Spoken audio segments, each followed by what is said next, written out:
We will hear argument first this morning in Case 21-1043, Abitron Austria GmbH versus Hetronic International. Mr. Walker. Mr. Chief Justice, and may it please the Court, the Lanham Act does not apply to petitioners' use of trademarks in foreign countries because nothing in the Act provides the clear, affirmative, and unmistakable indication needed to overcome the presumption against extraterritoriality, especially as to foreign defendants like petitioners.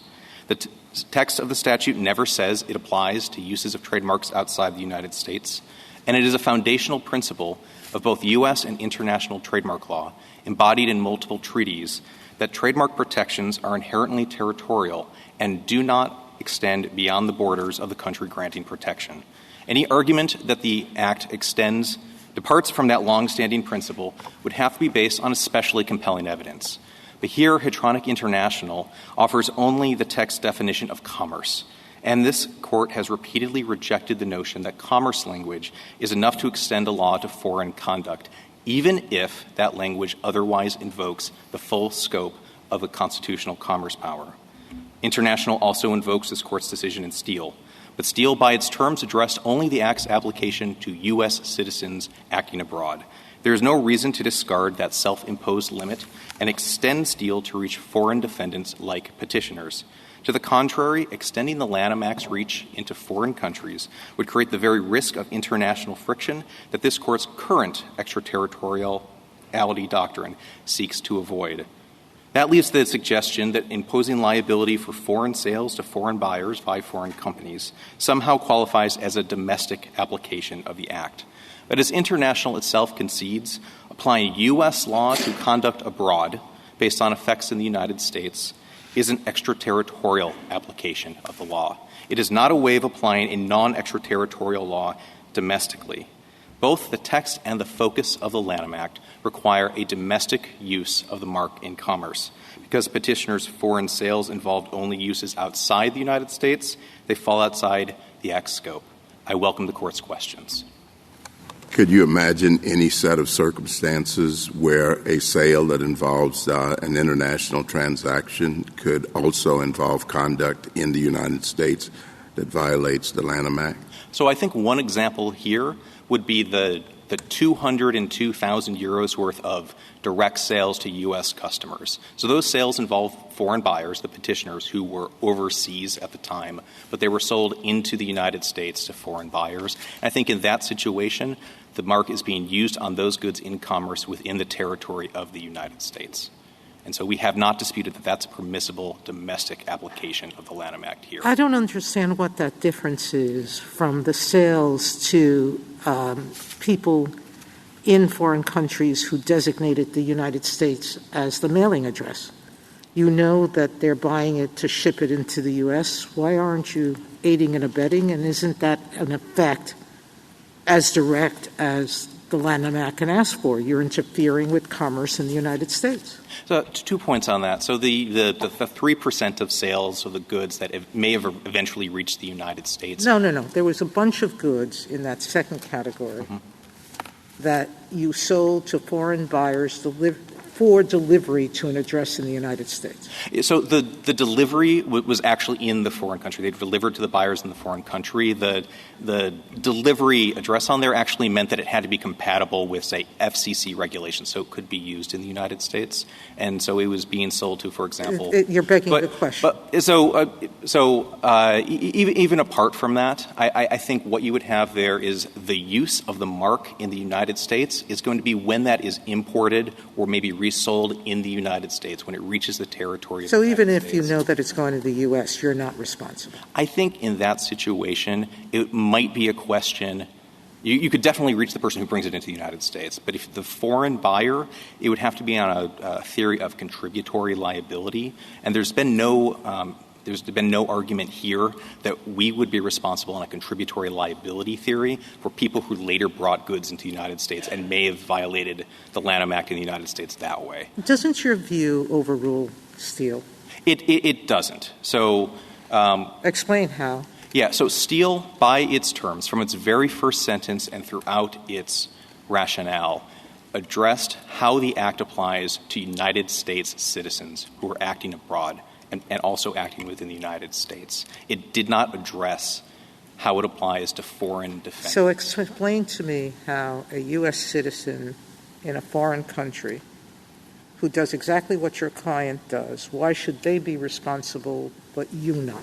So I think under the Court's modern extraterritoriality doctrine, that's a very good question as to whether there should be a difference and that U.S. citizens acting abroad should get the same benefit of that presumption. But Steele was decided well before that current doctrine, and so it thought so the you're U.S. really, citizen— you're just saying overrule it because it doesn't help you.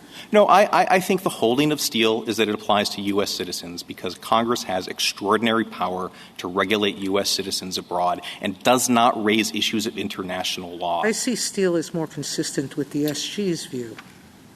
In Steele, the American citizen was in America, bought unnamed parts here, shipped them to Mexico. All of the assembly of the product was in Mexico. Steele, the watch manufacturer, wasn't actually sold the watches in Mexico, but to stores that then sold it to American citizens. So I don't know what the difference is. Well, so it wasn't as if the American citizen was himself handing the watch to buyers. Retail stores were handing the watch to buyers, and they were coming across the border with those watches. Yeah, so Steele thought it was appropriate to apply the Lanham Act to a U.S. citizen where the mark was being used outside of the United States based on some conduct in the United States, essential steps taken in the United States, and in effect— So you ignore the whole part of the decision that had to do with the confusion American consumers had by bringing the watches to be fixed in the United States. The Court did acknowledge that one of the effects of the foreign conduct, the use of the mark in Mexico, was potential reputational or confusional harm within the United States. And so it was sort of applying one of the conduct or effects tests that courts had been using for the Exchange Act, for example, and this Court rejected in Morrison. Would Steele come out the same way today? I think probably not. So U.S. citizens are also entitled to the presumption against extraterritoriality, and Steele's reasoning is really out of step with how this Court deals with extraterritoriality now. So are you saying the cleanest thing and the way to bring our cases in line, to bring Steele and maybe this case before us in line with our modern extraterritoriality jurisprudence is just to overrule it?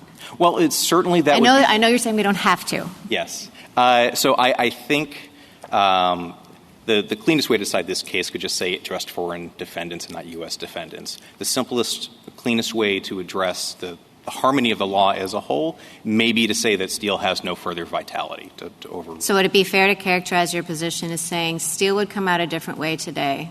It's not necessary to overrule that case, but the best way to make sense of Steele going forward would be to narrow it in the way that you're proposing. I think that's right. This Court declines to extend decisions that rest on principles that it has since rejected, and I think it's just important to respect the limits that Steele itself placed on its decision, which was we are addressing U.S. citizens because of that longstanding, deeply rooted principle that a country can govern its citizens anywhere in the world, which is something that simply does not apply to foreign defendants. And here you have the risk of foreign conflict with foreign laws and international friction that the European Union has gone out of its way to catalog, that it thinks this is going to disrupt the international trademark system, which is premised on the strict territoriality of trademark protections. It's going to violate treaties that the United States and 178 countries have joined, like the Paris Convention and the Madrid Protocols, just a few fewer members, but still many. And it's going to interfere with the administration of other countries' abilities to administer their own trademark laws within their own territories. And that's the conflict that arises from trying to regulate transactions, the use of marks in the marketplace, in commerce, in foreign countries. That's the reason why Morrison declined to apply the Exchange Act extraterritorially, even though courts have been doing that for decades. And it's the reason why it held that the focus of the Act should be a clean test when we're applying it domestically. Where did the transaction that the Act is seeking to regulate occur? And here, that transaction is the use of the mark in commerce. And so it's that use of the mark in commerce that needs to occur within the United States for the Lanham Act to be properly applied domestically. Why can't it also be the effects of the use of the mark and where the effects took place? For example, where the confusion took place. So I think it would be unusual for the focus of a statute just to be the effects, because usually when we're talking about effects from foreign commerce that are felt within the United States, we're talking about applying a law extraterritorially. That's how Steele, of course, does talk quite a bit about effects. I mean, Steele is much more about effects than it is about the citizenship of the defendant. So we have Steele, and Steele is very much about how is this felt in the United States. But there's also aspects of our current law that are that. I mean, when RJR talks about the injury is just a way of saying effects, and it says we're looking for domestic injury here. Yeah, well, so in RJR, I think that's a special situation because there the court held that the substantive conduct regulating provisions were themselves extraterritorial, at least in part. And so the conduct that was being regulated was permissibly extraterritorial. And so then it was saying at the second step for the cause of action, the private cause of action, we need to apply the presumption again. And there we want to make really sure that we are not creating the risk of friction that exists when private liability is imposed for conduct occurring overseas. And so that's why we're going to insist on a domestic injury, even if you have an extraterritorial statute that's been violated. And so when I look at the cases that we've done in our modern regime, there's a good deal of flexibility, actually, in how we go about picking what the focus is. And you might say, well, that's a downside of our modern regime because it's a little bit amorphous and you don't quite know whether the focus is on the act that you're regulating or instead the focus is on the people and the interests that you're protecting. But it's also the virtue of our modern law, which is we get to sort of look at a particular statutory regime and say, you know, what makes sense with respect to extraterritorial or with respect to domestic applications of conduct occurring abroad. And so there's a good deal of flexibility, and why shouldn't the flexibility be used in this context to say, look, this whole regime is about confusion. The question is it causing domestic confusion? So I have three responses to that. First, I think the regime is really about the use of the mark in commerce. Use of the mark in commerce is how you register a trademark. It's how you maintain a trademark. It's how you infringe a trademark. The registered trademark protects the exclusive right to use the trademark in commerce. So I think the entire backbone of the statute focuses on that use. And I also think context is important. And here we have the long-standing internationally recognized principle that trademark protections are territorial in nature and that foreign trademark protections don't apply within the United States.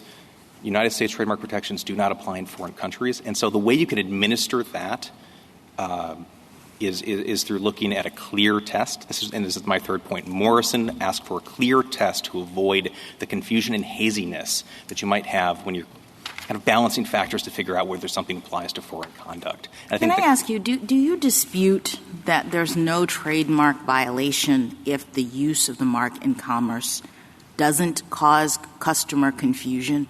I mean, you continue to say that what the statute cares about and what Congress is trying to regulate is the use of the mark in commerce. But it was my understanding from the statutory scheme that even using a mark, another a registered trademark in commerce is not going to be sufficient to trigger liability under the statute. That's true. So the right is defined, the mark holder's right is defined as exclusive right to use it in commerce. But an intrusion on that right by someone else using the mark is only actionable. It's only can give rise to liability if it's likely to cause confusion. So that's a condition. So I understand. So then how can it be then that you say that the focus of this statute is only on the use of the mark?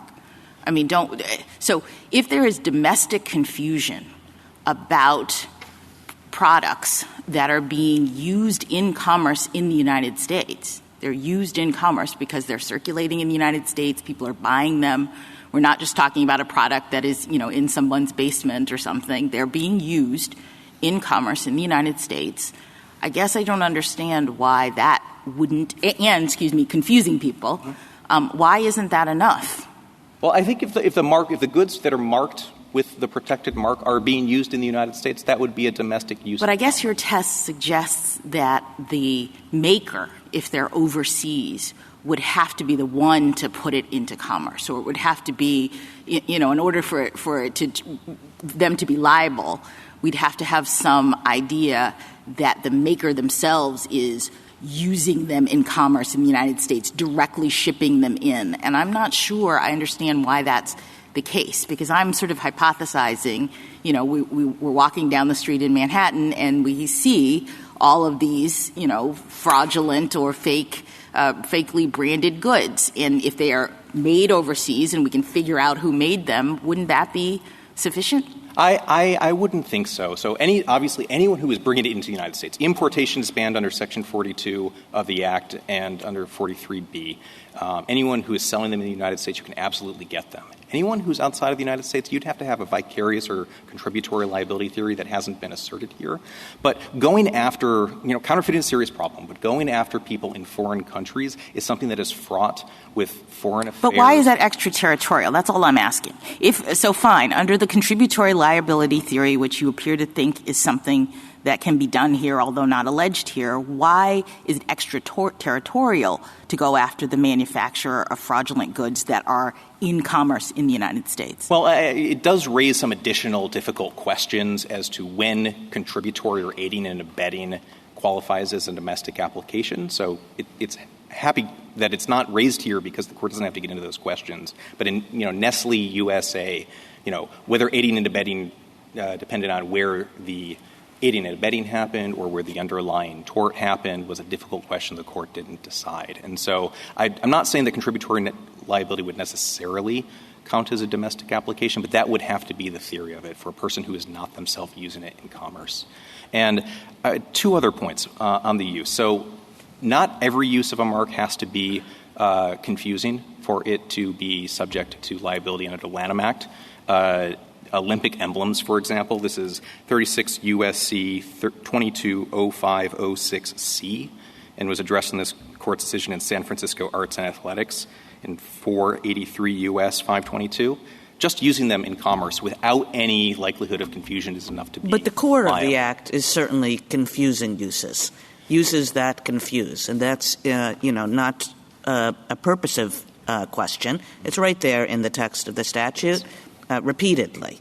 So you're saying that, the focus of the statute is uses of the trademark. That doesn't seem right. The focus of the statute is uses of the trademark that confuse. And if the uses of the trademark that, confuse in the domestic market, that seems as though it should be enough under Morrison.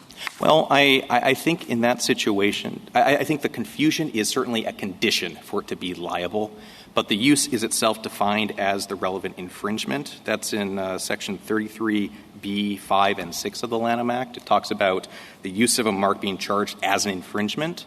And the other question, the other thing that Morrison was really concerned about was having a clear test that is not going to create a lot of confusion. Well, Morrison did not create a clear test. I mean, if you, our most recent version of the test is the statute's focus is the object of its solicitude, which can include the conduct it seeks to regulate as well as the parties and interests it seeks to protect or vindicate.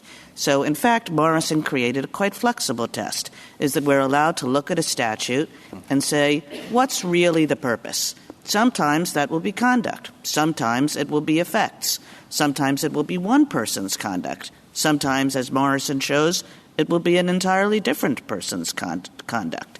So, there's a good deal of flexibility in this test. And the question is, why in this case, when we stare at the Lanham Act, isn't the focus of the statute confusing uses?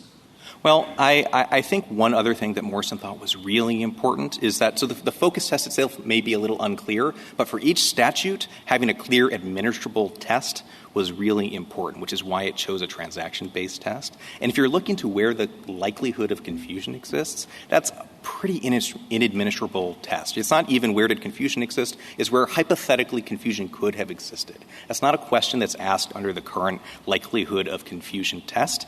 And even likelihood of confusion is governed by a 13-factor test before the PTO. Here, the jury was instructed on 7 non-dispositive factors that it could give whatever weight it wanted to figure out whether there was a likelihood of confusion.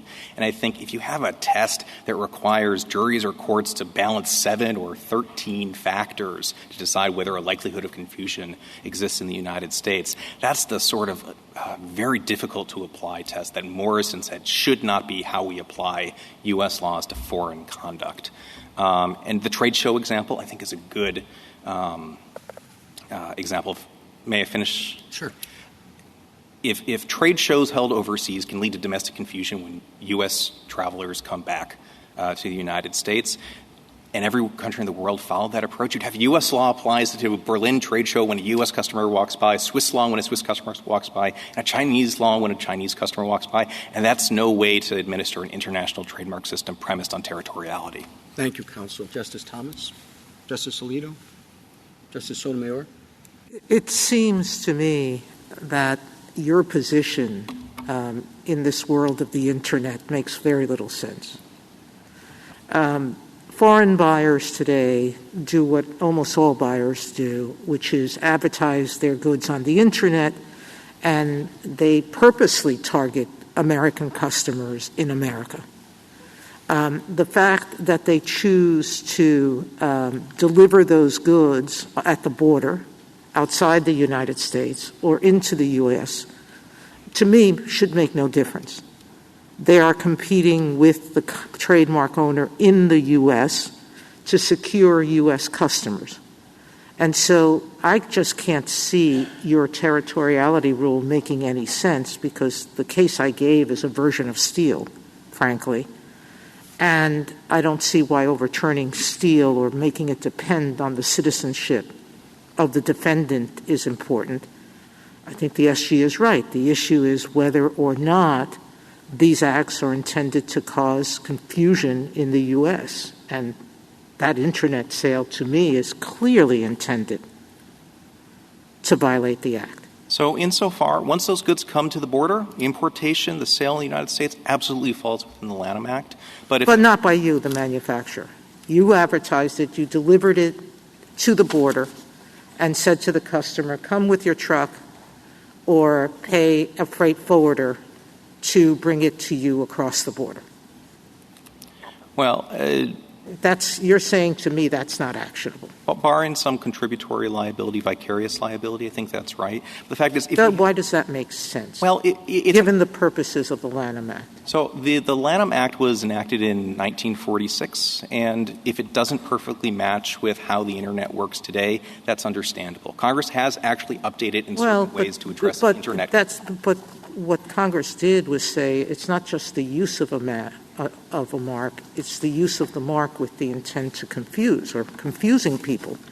This is a clear case of intending to confuse, the example I gave, of intending to confuse and actually doing it.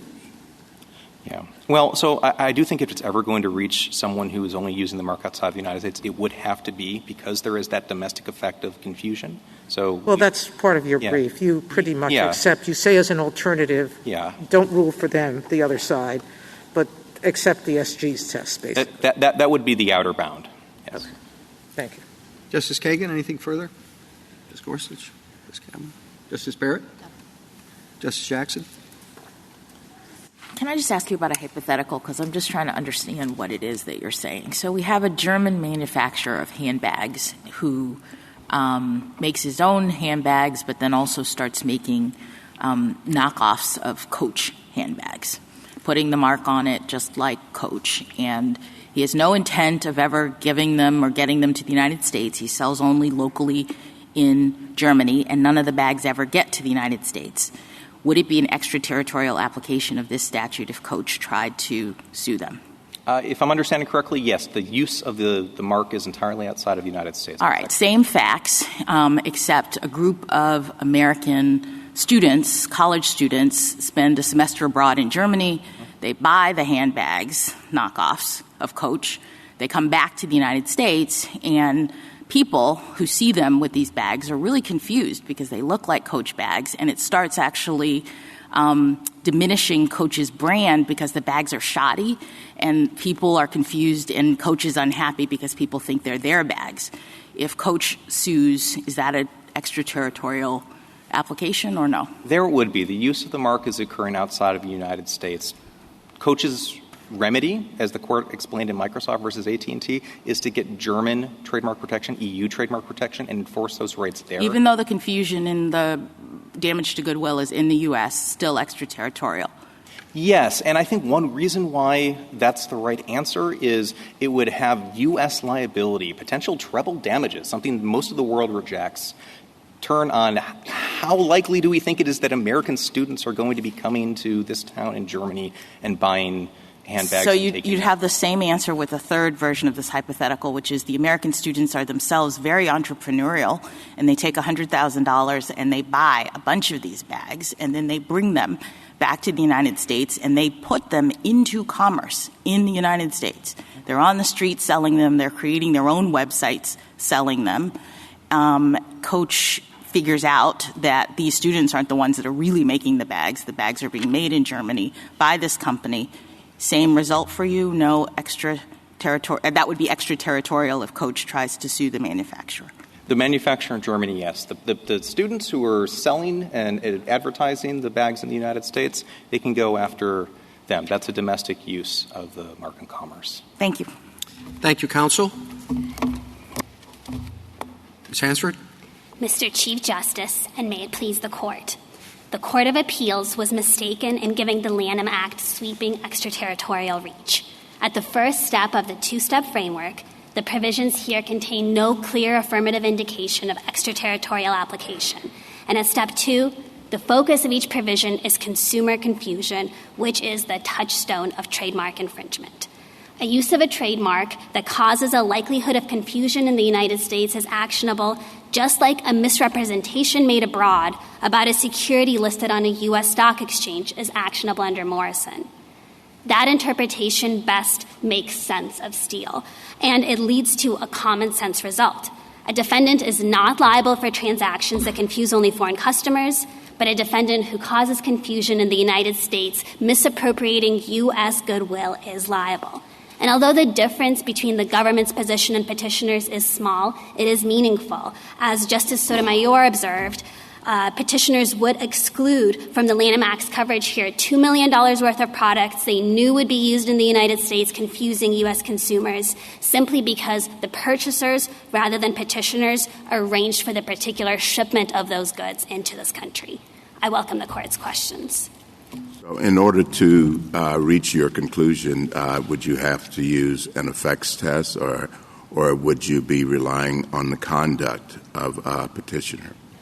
We would be viewing the confusion as the focus of the Act, and we think that the thing to be protected, the interest to be protected, can be the focus under the framework. And we don't think that confusion is an abstract mental state. We think that confusion is actions by consumers. So we think it's you could read the Act as likely to cause consumers to act confused. And the question is, are consumers acting confused in the United States? So you're not focusing at all on the conduct of the petitioner, except to the extent that petitioner sold the product that causes the confusion. That's correct. Our test is not, the petitioner's conduct is not the focus. It's the effect or the thing to be protected. So how proximate does that have to be? How far?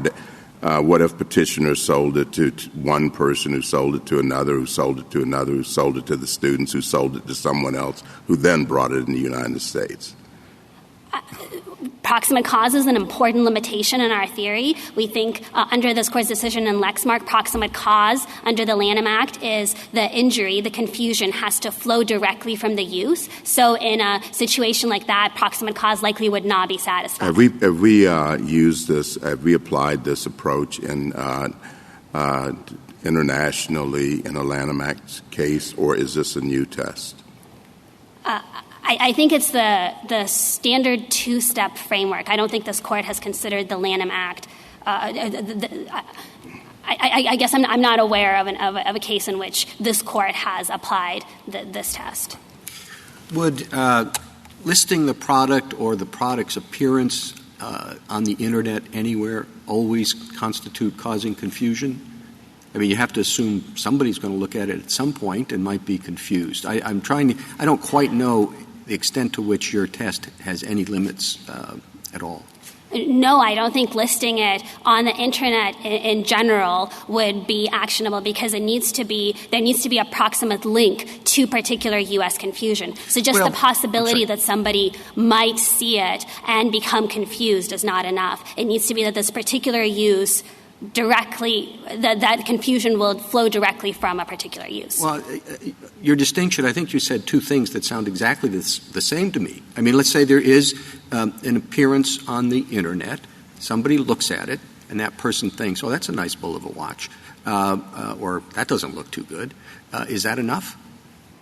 No, I don't think so. And I think in the Internet context, I think even under a petitioner's test, if a website is targeting U.S. consumers, so U.S. consumers can purchase the good from the website or the website will ship the goods into the United States, that is actionable. But just the possibility that somebody might see something on the Internet would not satisfy any proximate. Well, but I mean, let's say it's, an influencer, whatever that is. But, somebody, a lot of people look at it and they see the watch. Is that enough? 100,000 people see the ad. It doesn't say, here's how you can get it or we'll ship it to you. It just is featured on somebody famous, and that causes a lot of people to not like it or like it, whatever. So absolutely. So in a hypothetical where it is foreseeable and sufficiently direct that consumers in the United States will be confused, we do think that would be actionable, and we think that's a virtue, not a problem of our test. What are those adjectives again? I think it's the court has not explicated exactly what the proximate cause test would be, but I think foreseeable and direct. Exactly that. That's a little bit of my gloss, but I think that's the gist of it.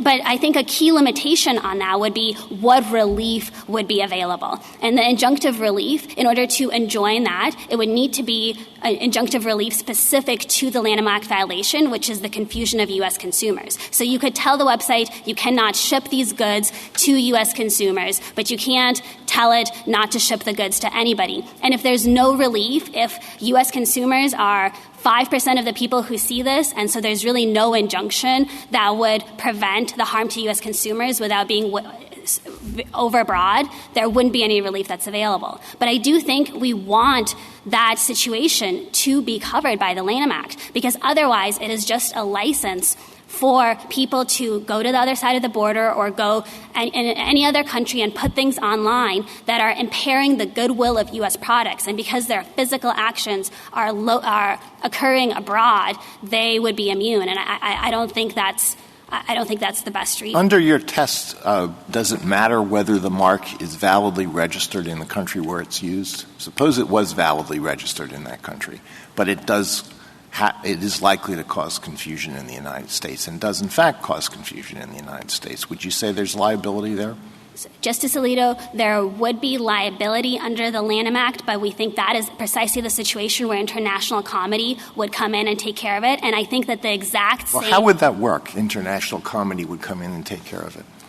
So international comedy would be a reason for the court to abstain from hearing the action, and the exact same situation would apply to petitioner's test, because on petitioner's test, conduct in Germany that ships directly into the United States is actionable. But suppose that petitioners did have a valid trademark in Germany. That act in Germany of shipping into the United States would be actionable under the Lanham Act under petitioner's theory, but also would be exercising a right that petitioners have under German law. And so I think that has to be resolved by comedy. There's going to be some small amount of overlap where the different nations' interests could come out differently. That would have to be resolved by comedy under any The European test. Union has filed a very strongly worded brief, and they certainly don't think that your position or the decision below was consistent with international comedy.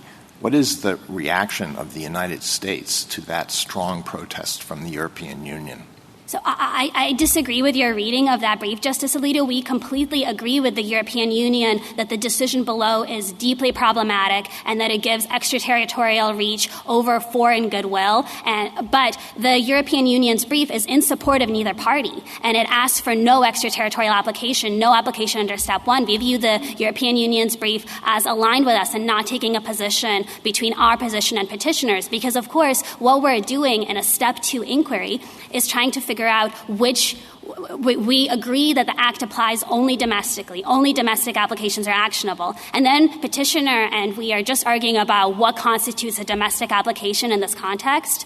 And we don't see the European Union as taking a position on that. What would be your answer to the third hypothetical offered by Justice Jackson? That was the hypothetical where the American students go to Germany and they buy these knockoff Coach bags and they bring them back to the United States and they sell them in the United States. Would you say that the maker of those bags in Germany is liable? It would depend on whether the maker had any reason to know that the students were doing this. If the students came to him and said, we want to buy $100,000 worth of handbags to resell in the United States, yes, we think the maker would be liable. If the maker just sells handbags and has no reason to know that these are Americans and this is to be used in the U.S., we don't think the proximate cause link to the confusion in the United States. Well, what if they bought 50 and they didn't speak any German?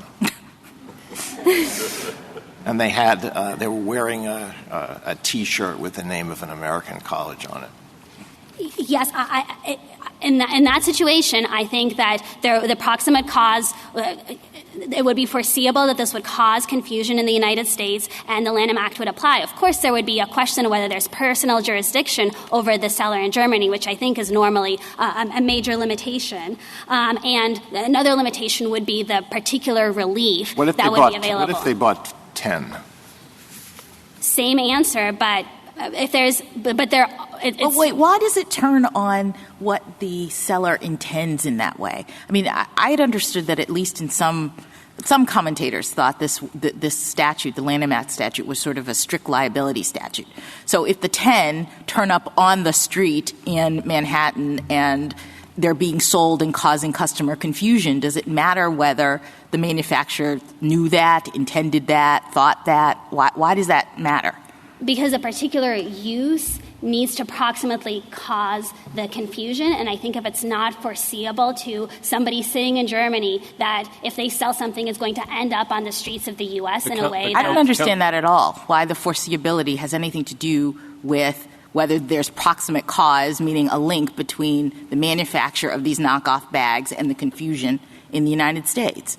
I mean, if they're on the street, it would be one thing if the students came back with the 50 bags and they just gave them to their parents or, their friends or whatever, and they were never in commerce here in the United States, right? Then I think you would agree that that's not causing the kinds of confusion, use in commerce that the statute cares about. But if the students buy the 50 bags, whatever the manufacturer thinks, brings them back to the United States and they're actually being injected into commerce here, causing confusion, why isn't that covered by the statute? I don't think it's a subjective question of what the manufacturer thinks, but if it's not foreseeable that they're going to end up on the streets of the U.S. and injected in commerce here, because— So, counsel, I had a similar question. It seemed like you're importing a mens rea requirement into a causation requirement. Are you now withdrawing that? No, I did not mean to import a mens rea requirement. The test is there confusion in the United States? Is the confusion linked, directly flowing from the use? And that's a proximate cause question that's going to go to a question. jury, and they're going to decide what they're going to decide about the reasonable foreseeability. And it has nothing to do with the manufacturer's knowledge or intent. That's right. Knowledge and intent is not required. It is required for remedies. But again, to be clear, the relief that would be available in that circumstance would only be limited to sales to Americans. And I think the flip side is otherwise a company can, from abroad, flood the market in the United States in a way that entirely that diminishes or drastically misuses U.S. goodwill. And just the fact that the physical actions occur abroad should not be dispositive, and petitioner recognizes that part of the way, but would draw the difference between the seller in Germany who is shipping directly into the United States as opposed to the seller in Germany who is selling to students who know or don't know but will foreseeably resell. What should we do about steel? So we think that our interpretation lets the court make sense of Steele and its further precedents, and that's both because the result in Steele would come out the same way under our test, and because we do view a significant part of the reasoning in Steele to focus on consumer confusion, which is the right way to get there. We think the problem with petitioner's approach of just limiting Steele to U.S. defendants is that that is not a rule that makes any sense. There's no U.S. defendant requirement in the statute, whereas our reading of Steele makes sense of it in that it ties it to something in the statute, consumer confusion. It seemed like petitioners were conceding to the court that their first best solution would be to apply our modern extraterritoriality jurisprudence and be done with Steele. What does the government think of that?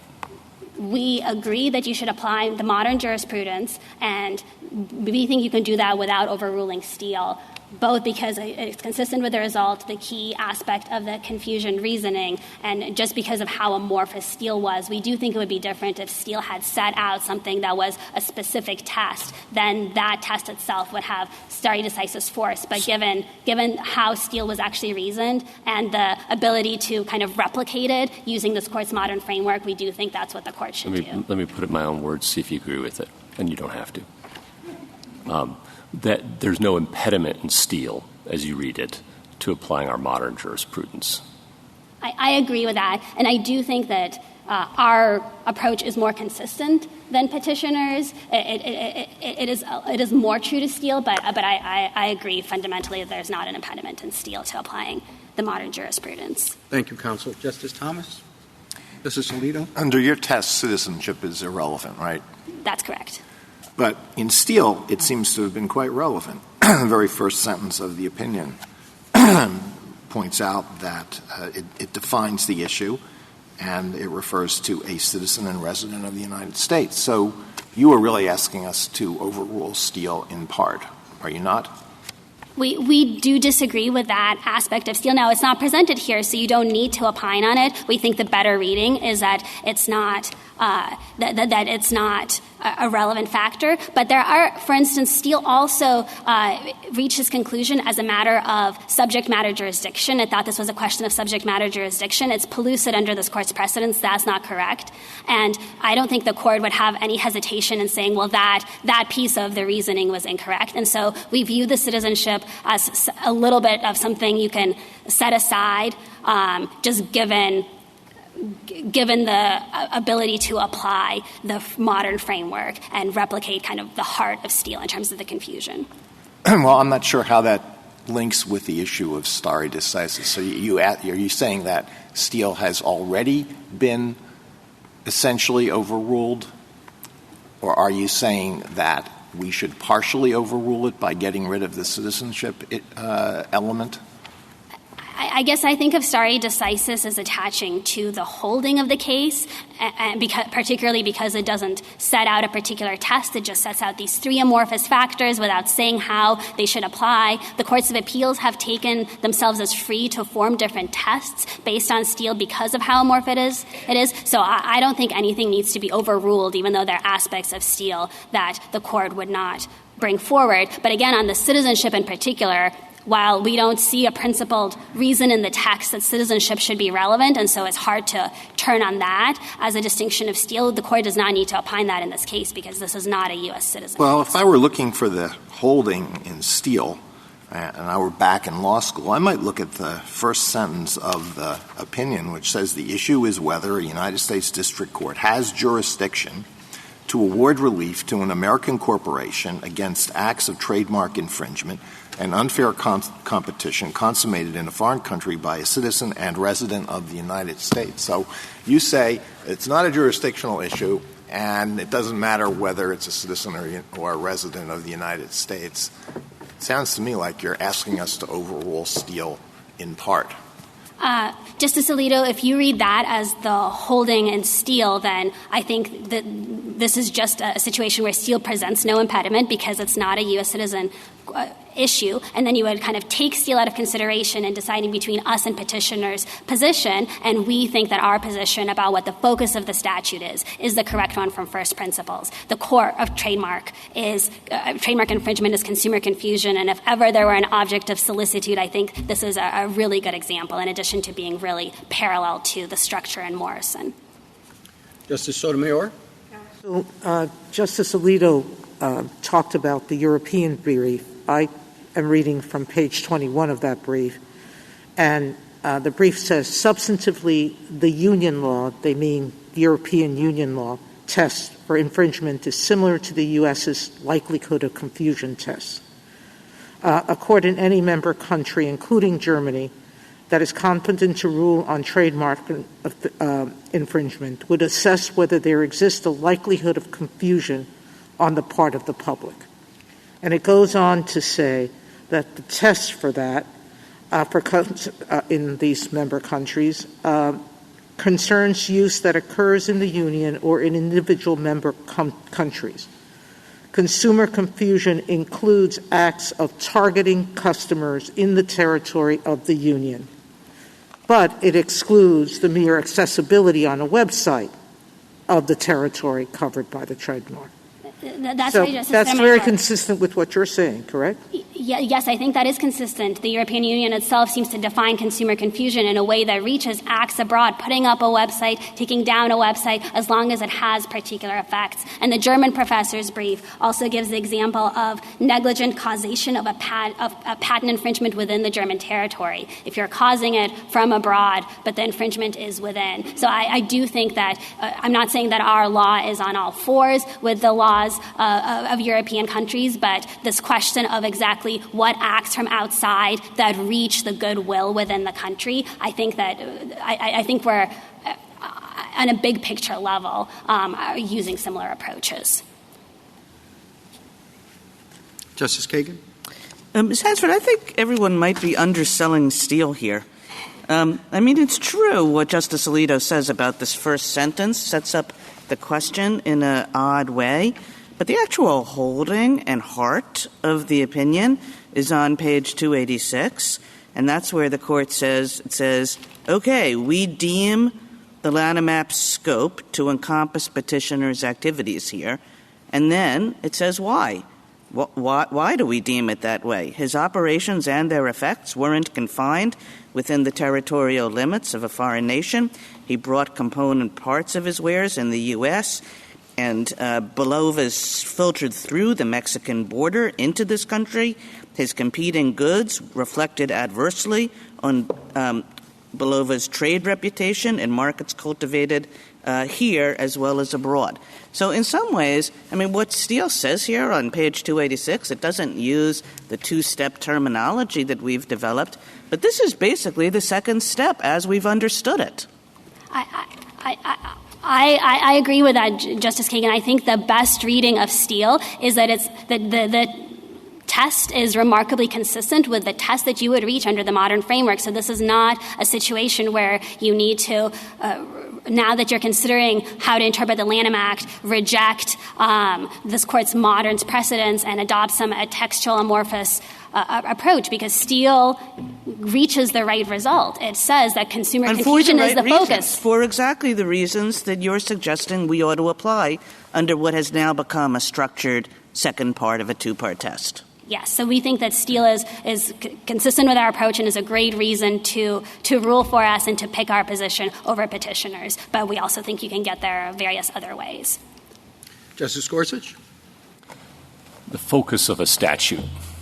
It's pretty, I'm not sure how structured that really is, our test.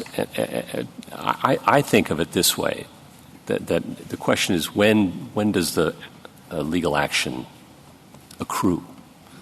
And under the Lanham Act, you have to have consumer confusion for you to have a cause of action, generally speaking.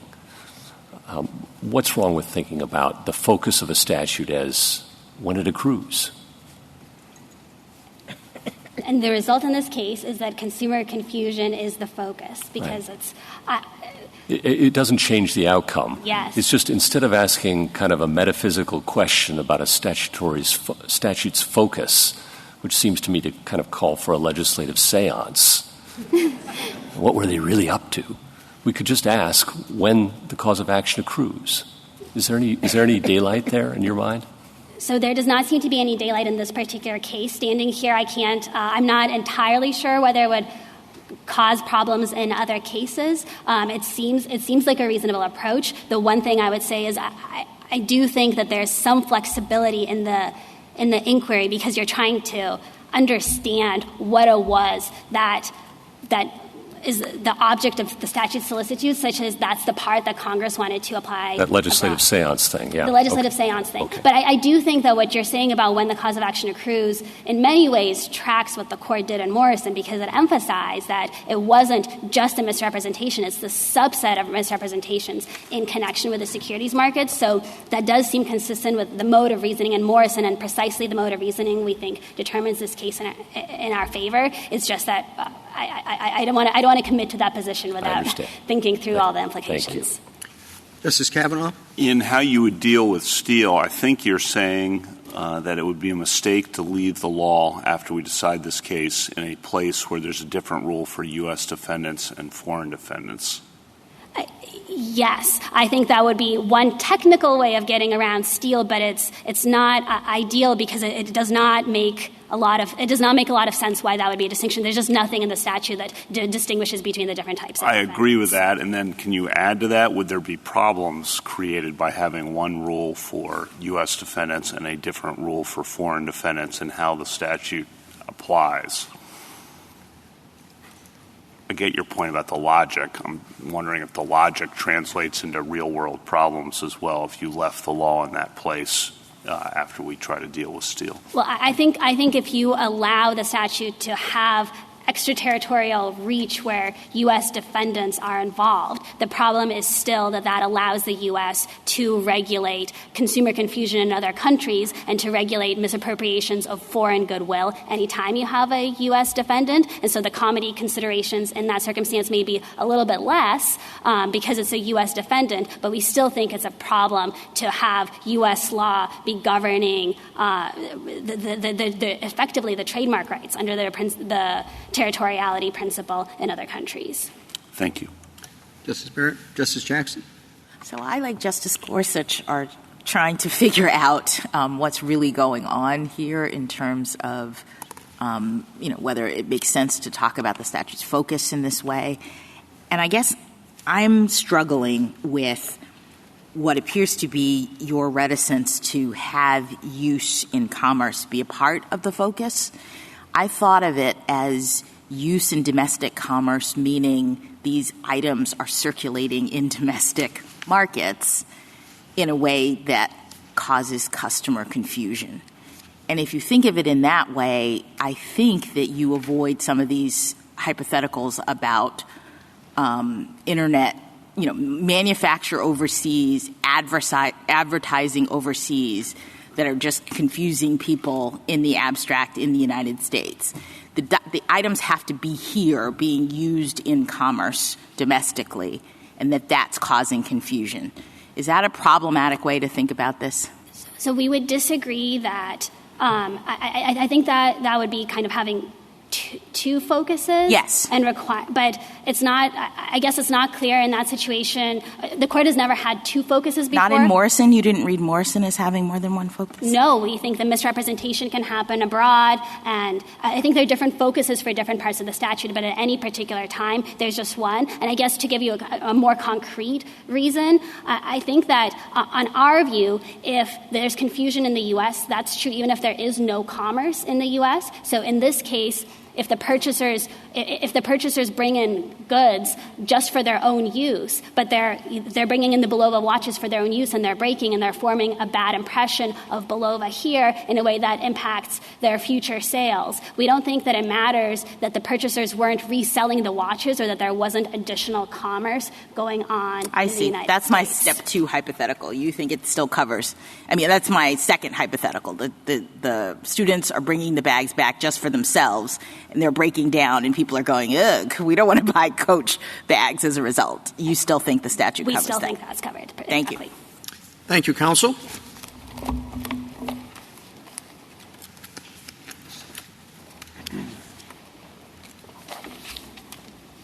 Mr. Hellman. Thank you, Mr. Chief Justice, and may it please the Court. Since 1952, this Court has held and repeatedly reaffirmed that the Lanham Act's uniquely broad language reaches infringement of U.S. marks that is carried out overseas. And during those 70 years, Congress has amended the Act 36 times, and it has never pulled back on the Act's extraterritorial reach. This Court should maintain the status quo. It should maintain it as a matter of precedent.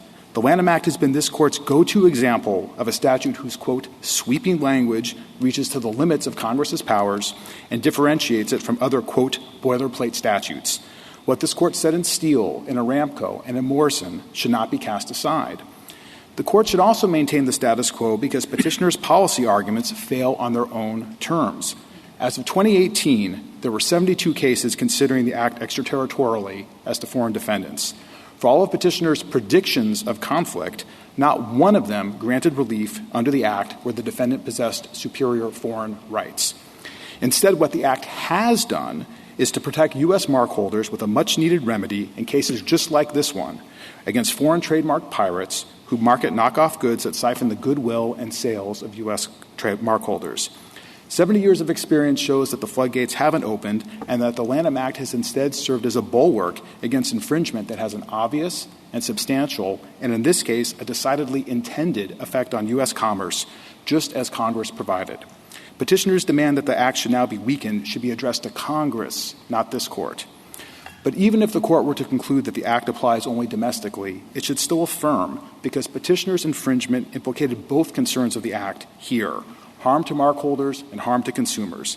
Hetronic suffered from infringement right here in the United States, and petitioners obtained their ill-gotten gains from a web of infringing uses, all of which were likely to confuse American consumers.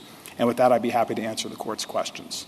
What are the limits of your argument? Let's, consider the application of your rule to purely foreign transactions. Yes. But you think it has an effect on your company? Yes. Is there any limit? Is there approximate cause limit? Yes. Is there? Would you explain? Sure. There are going to be multiple barriers to relief, which is one reason why I think you see a relatively few number of cases. First of all, in the real world, if you allow me, personal jurisdiction is going to be an absolute bar to many, many cases. But then, just with respect to the Lanham Act itself, there are multiple considerations, multiple bars. The effect needs to be substantial. Insubstantial effects don't count. Secondly, the nature of the Lanham Act likelihood of confusion test distinguishes between uses, between marks that don't look the same, that aren't for the same products, where the plaintiff's mark isn't well known in the area, where the defendant acts in bad faith. If I just may, what those factors work out to in practice is, one vision of this is somebody's out there in a foreign country using the same mark that happens to be the same as a U.S. mark, but there's no competition between those goods. There's no confusion between those goods. Those claims are going to fail at the liability stage. But where there's often an intentional attempt to siphon that goodwill from a well-known mark, as we had in this case, that is where the courts have generally found there to be liability under the Lanham Act extraterritorially. I think I'm a bit more interested in your effects tests. You said substantial effects, and we see how extensive and how broadly that test is used in domestic commerce clause cases. Yes. Are you importing that line of reasoning or that approach? Because I don't see, beyond your jurisdictional point, I don't see what the outer limits are. So substantial effects in the Foreign Commerce Clause area hasn't been defined by this court. The court has called it a broad power. The court has called it a plenary power. But even if you think that that is a modest limit on the here, you still have the nature of the Lanham Act inquiry itself, along with proximate cause and everything else my friends have been talking about this morning. But again, the likelihood of confusion test distinguishes by its very nature those kinds of uses of the mark that are incidental, that aren't particularly close, versus the ones that are intended to get something very valuable from that plaintiff mark holder. And again, we're not writing on a blank slate here. The question of whether or not the Act overcomes the presumption was expressly addressed by the court in Steele. It was the subject of the dissent, which said the Lanham Act isn't explicit enough to overcome the presumption. That was the dissent's position in that case, and the majority found the other way. And that's not a revisionist reading of Steele. It's exactly what this case said in Aramco. In Aramco, the government took the position that Title VII must apply extraterritorially just like the Lanham Act does. And the court said, no, that's not right, and not because it found the Lanham Act wanting. What it emphasized instead was that the sweeping language, unique in the Civil Code, there is no other commerce power defined in the same way that the Lanham Act does, unique in the Civil Code, made the Lanham Act different from other kinds of boilerplate statutes. Justice Kagan referred to perhaps we were underselling Steele. I agree that what we heard this morning does undersell it, but I think you can go even a little bit further with what Steele says. Steele, as Justice Kagan quoted, talked about the infringement harming Belova's reputation, not just in the United States, but in markets abroad. And there's been a lot of discussion this morning about can you limit Steele just to U.S. defendants. I don't think that's giving the case a coherent reading. I do not believe the court said in Steele, it would be quite surprising if it did say, that U.S. statutes apply extraterritorially so long as there's a U.S. defendant. That's not something the court's ever said, and I don't think that makes the best sense of what Steele said. What Steele, again, pointed to the sweeping language of the Commerce Clause or the Commerce provision of the statute as giving rise to the overcoming the presumption. What would you say to the EU brief? I would say to the EU brief, one, no one suggests that we've been violating our treaties for 70 years. I don't even think the EU brief says that. Two, I almost feel uncomfortable talking about the geopolitical consequences of this. These are arguments that should be addressed to Congress. This court has said for 70 years that the Act applies extraterritorially. We could disagree about whether or not that was the right ruling in Steele, but it is inarguable that that's how the court's decision has been understood by this court and by lower courts. If there is if a different balance of trademark law is called for, that is a question for Congress, which is, again, has tended to the Lanham Act with great care, 36 amendments, including ones in response to decisions from this court in the Trademark Modernization Act of just a few years ago. Those are arguments that are best addressed across the street. We're not writing on a blank slate. Do you agree that the world takes a territorial approach to trademark law? The world takes I do agree with that, but I don't agree with what that means for this case. The territorial approach to trademark law, and the Paris Convention predates Steele, so this territorial approach that everyone is talking about simply means that each nation is the ultimate arbiter of its own trademark laws. The Germans decide what a German mark is, and the U.S. decides what a U.S. mark is. But that doesn't mean, in fact, it means the opposite. The U.S. is allowed to decide that where foreign conduct has a substantial effect on U.S. commerce and harms goodwill, et cetera, that is actionable under the Lanham Act. And that's how it's been for 70 years. There's a little bit of with respect to my friends on the other side, a touch of an air of unreality to the discussion this morning. We're not trying to predict how the Act would work extraterritorially. It has been working extraterritorially for 70 years. And again, I hear my friends on the other side saying, maybe that wasn't the right decision. We certainly think it was, but no one can dispute that has been the law. And normally when this court is pressed with an argument that says it ought to reinterpret a statute based on intervening elements, that's where it usually says go to Congress. Do you think that the Lanham Act reaches every act that Congress could regulate on the ground that it was a regulation of foreign commerce? I think I'm a textualist. It says all commerce that Congress may lawfully regulate. That is the only time Congress has used that language in any statute. So what I'm asking is that equivalent to the full scope of the Foreign Commerce Clause? Anything that occurs in Germany or any other foreign country that Congress could regulate would be within Congress's constitutional power to regulate. That's what the Lanham Act reaches. That is the best reading of the text. It's what this court said it meant. And I'd also point out this wasn't an accidental happenstance holding in Steele. Steele pointed to the Morris case and the vacuum oil case as examples of earlier trademark laws being applied to foreign defendants. Well, how does that fit with your substantial effects and proximate cause test? Sure. Substantial effects is baked into the test of what Congress, when you ask how far can Congress go, substantial effects is a constitutional limitation on that, as I understand it from this court's cases. So you need to have substantial effects. Then the Lanham Act just talks about the regulation of commerce to that extent, but there remain background principles, including the text of the statute, talking about the remedial principles for what it would mean for when you can get certain remedies and when you're entitled to relief. This is a liability question in the first instance. So there's no inconsistency there. And again, this is how the Act has worked for, I hesitate to repeat myself, but it's important. It's pretty rare for this court to have 70 years of experience with the statute, Congress acquiescence in that, and then to say, I think my friends on the other side are suggesting that you give Steele a much narrower reading than what it actually said. So can I ask you, just in terms of your liability principles here, yes. Are you saying that you view Steele and the existing law with respect to extraterritoriality to allow for a trademark infringement claim to be brought against a foreign company that is using a mark in the foreign country to make goods that never leave that country, never come to the United States? It would be harder to have a substantial effect on U.S. commerce in that case. But my test is the following, and I follow the text of the Act to come up. This is how I reach this result.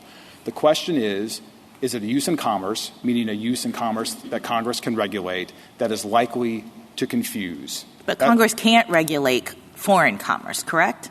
I mean, if these products are just being bought and sold in a foreign country, our Congress would not be able to regulate that.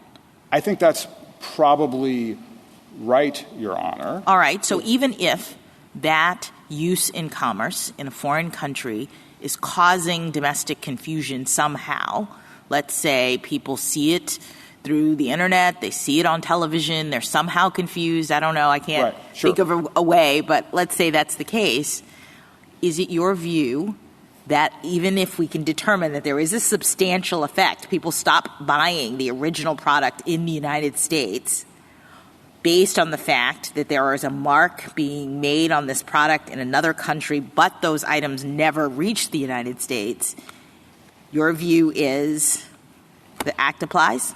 The Act can apply if, for example, this case is a good example, but I could give you other scenarios in which it would apply. So, again, for there to be any application, you need to have likelihood of confusion. If the plaintiff's mark and the defendant's mark never meet, no one's ever confused, there's not going to be... Right, but my hypothetical assumes confusion. But your hypothetical assumes confusion. Right. So, I'm just saying confusion caused by products that are made and kept overseas. Yes. And this case is a example of a substantial line of cases that hold, for example, where the plaintiff can prove diverted sales that would otherwise go from the United States to a foreign country. Yes. That is commerce that Congress can regulate.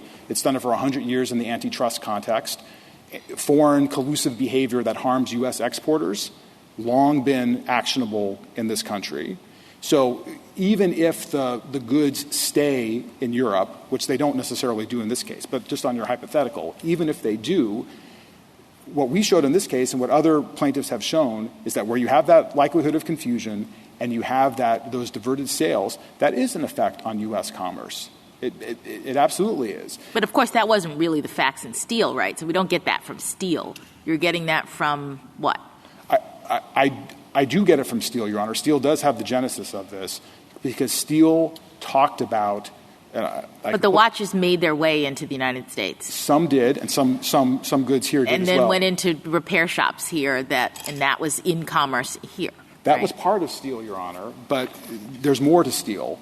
Steele also explains in that core passage that Justice Kagan referred to as the heart of the decision, the claim is good because his competing goods could well reflect adversely on Bulova Watch's trade reputation in markets cultivated by advertising here as well as abroad.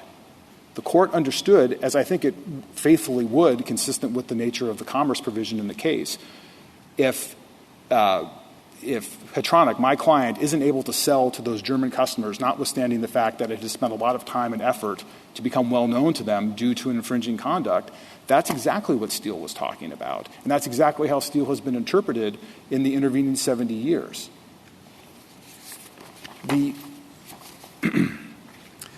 I would also point, there's been a lot. Why didn't you sue in Germany? You had a strong declaration from the European Union that the petitioners didn't have rights to the marks they were using. That's correct. The defendants here don't have the rights in Europe as well. We have brought suit in the European courts. A couple points on that. To the extent this court is thinking that it's always going to be available to bring any sort of action in a foreign court, that's not going to be the case with many countries that don't have intellectual property rights, that are not signatories to the treaties that my friends have been talking about. And it's also the case that the Lanham Act, Congress made the decision in the Lanham Act to provide an additional remedy. We have sued in the German courts. We are able to get some relief there, but we're also able to get other relief under the U.S. laws. And again, if that balance is out of whack, I submit it's not this court's job, having found the act applies extraterritorially, to try to adjust it itself. And you hear the troubles that the other side have had articulating. What should you do with Steele in light of what it said? I've heard it should be limited to U.S. defendants only. That's not giving Steele credit for what Steele said. It's also not – it doesn't lead to a coherent opinion. Congress may have the ability to regulate Americans doing things overseas, but the question is, does the Lanham Act overcome the presumption that Congress usually doesn't allow that? Here it did, not on the basis of a citizenship test alone, but on the basis of that uniquely broad commerce provision. And again, the very fact that Steele is citing foreign defendant cases tells you that it wasn't just limiting itself to U.S. defendants. And that's exactly what the court said in Aramco. And again, in Morrison, we've talked about the modern framework.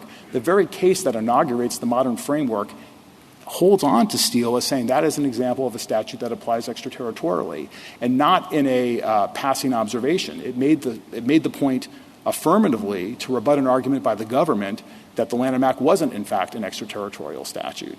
So again, Zelig-like, the Lanham Act appears in your court's cases to say where this court is pointed to as it being different and special. And I submit, with 70 years of experience behind us with it, the right course is to allow Congress to change it if Congress so sees fit. The other point I'd make about the international nature of this question is there's one entity that submitted an amicus brief that represents both U.S. and international interests in this case. That is the Int'l brief, the International Trademark Association's brief. They, along with the other trademark associations in this case, all say that the Act should apply extraterritorially. All of them hold to that. So, again, with 70 years behind us, the proper course for this court is to continue to allow the Act to apply extraterritorially. If I may, I'd like to talk a little bit about the domestic focus aspect of the case as well. We certainly agree with the United States that uses that pose a likelihood of confusion to American consumers fall within the Act under that kind of domestic focus theory. But that's really only half the story in terms of what the Act is concerned with. The Act is also concerned with harm to mark holders. That's right there in the intent, the enacted intent statement of purpose of the Act. It's also what this Court has said time and again when talking about the purposes of the Lanham Act. It's double focus, or doubly concerned, both harm to the mark holders and confusion. Justice Gorsuch, I heard your suggestion that perhaps you look to when the Act or when the claim accrues as understanding when the focus might come into focus. Well, that likelihood of consumer confusion is simultaneous with the harm to goodwill. Those two things are two sides of the same coin. And so we suggest that if the Court is going to look to a domestic, treat the Act domestically, it should not limit itself to just one focus, but both focuses that are mentioned right there in the stated purpose of the Act and capture what the Act is concerned with. Loss to goodwill, harm to goodwill is just as important under the Act as consumer confusion. In fact, it's so important that consumers aren't allowed to bring lawsuits under the Act for their confusion. The only entity that's allowed to sue under the Lanham Act is the mark holder. It's a mark holder only. That's what the Court said in Lexmark. Only the mark holder has standing to bring suit. And if the Court understands the Lanham Act in that domestic way, it should affirm, because the evidence here showed that there was harm to the mark holder right here in the United States with Hetronic, losing diverted sales and reputational harm. Again, we had a whole trial in this case along with injunctive findings by the trial court. The record in this case shows that Hetronic was plagued with complaints about devices that its customers thought were Hetronics when in fact they were the infringing devices. That kind of harm to reputation evinces both consumer confusion and harm to the mark holder. Both of them are uses of are foci of the Act, and both of them should be considered to the extent that the Court has treats the Act as in terms of a domestic application. I should have gone through the record more carefully, but I thought that the petitioner's product looked like your product but had a different name on it, correct? It looks like our product, and it has a different name, but what they said was the Hetronic it's now us. So it's not the product that caused confusion. It was the acts of the petitioner, because the petitioner was representing they were you. Is that it? It's both. I mean, the similarity of the devices. They looked the same, but they had different names. Yes. All right. But I think that if a consumer sees those things, the next question is, are they the same product? Because I know many consumers go abroad and know that the counterfeit items are knockoffs. They want to pay the lesser price to have the value of the mark. So there's no consumer confusion in that. Right. So one clarification, there were some of them did have the same product names. The Nova had the same name, both of ours and the competitors. Now, again, in terms of whether or not there was likelihood of confusion in this case, the jury found that there was. So in this case, perhaps not in every case. I guess I didn't fully understand your point. Your point is, if they hadn't told the world that they were you, those customers would have come to you. Yes, because they were our customers. And that gets to another textual point that I think is important that may have gotten not the time it deserves this morning so far. The Lanham Act reaches infringing uses of a mark. A use is not just a sale. A use is, to quote the statute, the offering for sale, the distribution or advertising of the good. So the Lanham Act, if the Court believes that uses that are likely to confuse Americans fall within the Act, then it should follow the Act's text and recognize that advertising, offering for sale, those are the kinds of uses Congress was concerned with just as much as the sale. And so when you have something like a trade show, in this case, where literally there's our booth and the other side's booth, and they're saying that they're us and they're offering their product for sale, it's that use that is the evil that the Lanham Act looks to in the first instance. And then if there's consumer confusion and loss of goodwill from that use because it's infringing, that's when you have a violation that accrues. And even if that trade show is in Germany?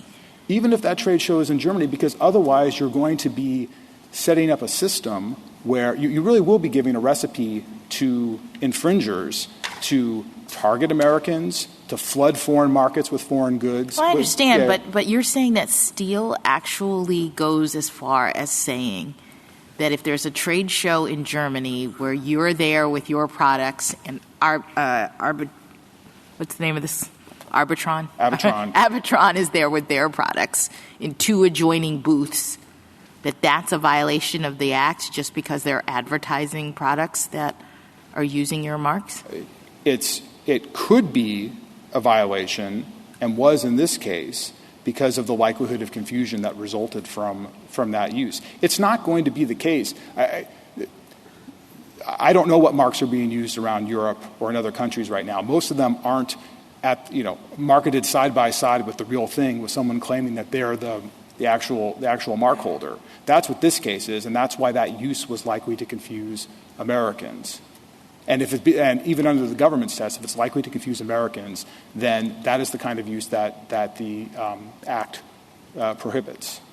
And I don't think it should make a difference if the trade show is in Denver versus Berlin for that, because... But I think it has to, right? I mean, in terms of the presumption of extraterritoriality, this trade show is in Germany, and fine, there's a confusing thing happening with the marks, but are you saying because Americans could be there, then that would be the basis for the application of the Lanham Act in that circumstance? What if there were no Americans at this trade show? If there's no, under the government's view, under the test the government's offering, the question is likelihood of American confusion. We're just asking for normal trademark law to be applied. Normal trademark law recognizes three kinds of confusion. There's initial interest confusion, there's confusion attendant with the sale, and there's post-sale confusion, where the good is circulating around. Those are any of those uses that lead to, in a causal way, those kinds of confusions are actionable under the Act. So we're just in this part of the case, we're just simply saying apply trademark law as it's. In fact, in every part of this case, we're saying apply trademark law as it has been applied. But particularly in this instance, yes, if someone is out there targeting Americans or such that there's a substantial effect on U.S. commerce due to that confusion with Americans, that is actionable. Otherwise, if you don't hold that, you are really giving a license for all sorts of manipulation of the kind that I think petitioners were talking about. Someone doesn't sell directly to Americans but knows that Americans will see it. The Lanham Act should be available, has been available. If anybody's going to say that the Lanham Act doesn't reach that kind of thing, it should be Congress, not this Court, given the history of the Act in this Court to date. Justice Thomas? Justice Alito? Justice Kavanaugh? Justice Barrett? Justice Jackson? Thank you, counsel. Thank you. Mr. Walker, rebuttal? Thank you. A few quick points on the record. The only complaint that Hetronic International actually received from a customer was a European customer, and they actually, as soon as they saw the genuine Hetronic part, they said, oh, that's not the product that I have. They told them apart on site. That's JA34. The goods that eventually reached the United States, this was not handing someone to a messenger to carry across the border. They were selling to foreign manufacturers of cranes and other heavy equipment. We sold the remote controls. They incorporated them with the cranes. The cranes were sold into the United States or were used by the foreign buyer. It's not even clear that the controls would be seen by any consumer in the United States. JA 5 and 6 talk about that. The letters that purportedly said that we are the real Hetronic, they said we parted ways with the other Hetronic locations. We are Abitron now. We're the same company. Hetronic Germany began operating as Abitron Germany, but they said we are not Hetronic. Those are other guys. That's JA 15. Now, there was some dissatisfaction with the focus test, and so I think there is another way to say that the statute requires a domestic use in commerce, and that's just looking at the text itself.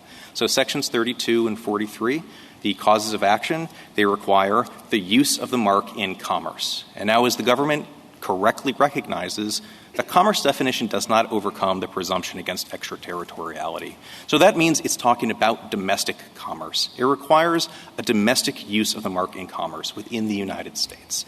And that ends up reading the use in commerce consistently throughout the entire statute, because the use in commerce of a mark is also required under Section 1 to register a mark. It's also required under Section 8 to maintain a mark. The PTO has, for the entire existence of the Act, correctly recognizes that that's a domestic use in commerce. It wouldn't make any sense to allow a U.S. trademark right to be based on uses of the mark outside of the United States. And that's why the statute itself says in Section 2D that when the PTO is examining trademark registration applications, it has to consider resemblance to other marks previously used in the United States. If it was going to be affording protection outside of the United States, you'd want the PTO to be examining against uses outside of the United States. A couple other textual points to make very quickly. The amendments, I think my friend said there were about 38 amendments to the Lanham Act. There are no relevant amendments except for 2. Section 7 was amended to say that filing the application gives a right that is a right of priority that is nationwide in effect. It wouldn't make any sense for that to be a nationwide right of priority if it was purporting to give rights that apply outside of this nation. Congress also amended the Act to implement the Madrid Protocol, and that is all about territorial extension of trademark protections that exist in one country into the territory of another country. And the way it does that is not by projecting the first country's laws into the second country's territory by its own force, but by obtaining rights under the domestic law of the second country. That's the way the territorial trademark regime that the United States and 178 other countries have signed on to works. Going to the other proposed foci of the Act, internationals test ends up applying the Act the same if it's extraterritorial and the same if it's domestic, which I think is a good sign that that's not really a domestic application of the Act. When we're talking about foreign conduct with an effect in the United States, that's historically been an extraterritorial application of the Act. But international will go a step further and essentially allow any U.S. citizen plaintiff to bring the suit because it feels any harm suffered abroad at its home. And that not only gives it an overwhelming protectionist scope, it also violates the non-discrimination principle of the Paris Convention, which requires the same remedies to be given to both U.S. citizens with U.S. trademarks and foreign citizens with U.S. trademarks. Going to the government's test, I originally thought from their briefing that they said use the likelihood of confusion test that we already used to determine liability, that 13-factor or 7-factor test.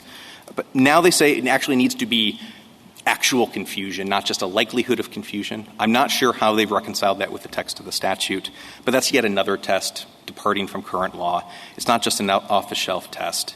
It also says, well, if there's any problems, we can go to comedy.